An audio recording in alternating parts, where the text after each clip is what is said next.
Brenton Ford here. Welcome to Swimming News this week. This week we look at the 80-20 rule, why you should always aim to lead the lane, when to wear fins in training, and we've also got the details of our Melbourne workshop, which has been finalised for Saturday the 8th of December. We also chatted to Trent Grimsey, who's the English Channel world record holder, so we've got the details of our interview with him.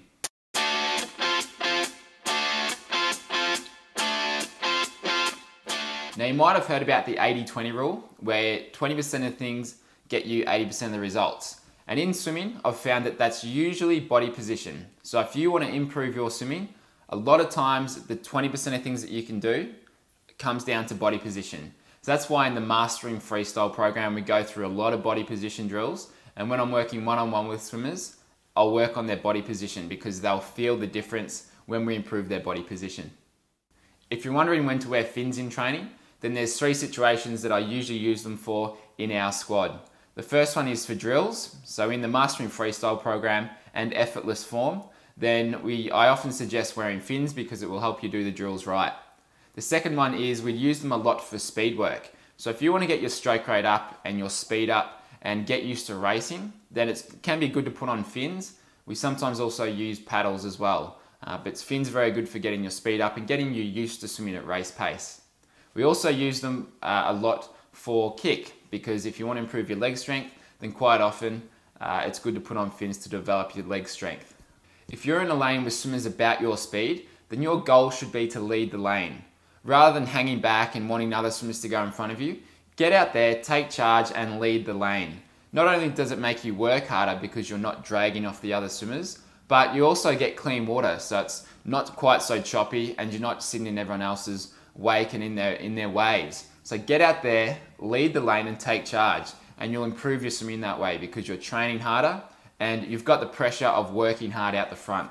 If you're wondering how to move from slower aerobic swimming into sprinting in a training session, then it's all in your leg speed. So if you want to get your stroke rate up and start sprinting, then start kicking your legs faster, and that will help determine your arm speed. So if you're going from slow aerobic to fast sprinting, then pick up your kicking, and that will help improve your arm speed and get you swimming faster. This week for the Effortless Swimming Podcast at swimmingpodcast.com, I interviewed Trent Grimsey, who has won a huge amount of open water races, but the thing he's done recently is he's broken the world record for the English Channel crossing. So he's the fastest person to ever swim across the English Channel.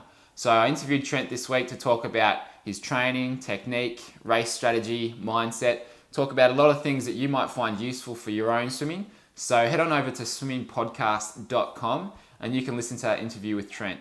The details for our Melbourne Freestyle Clinic have been finalised. It's coming up this Saturday, the 8th of December. It's from 2 o'clock to 3:30 p.m. at the Carnegie Pool, just outside of Melbourne.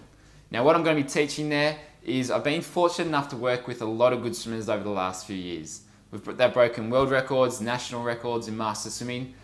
Some of the guys who I've worked with online have won their age group championships in triathlon in New Zealand recently. Some of the guys have broken world records for marathon swimming.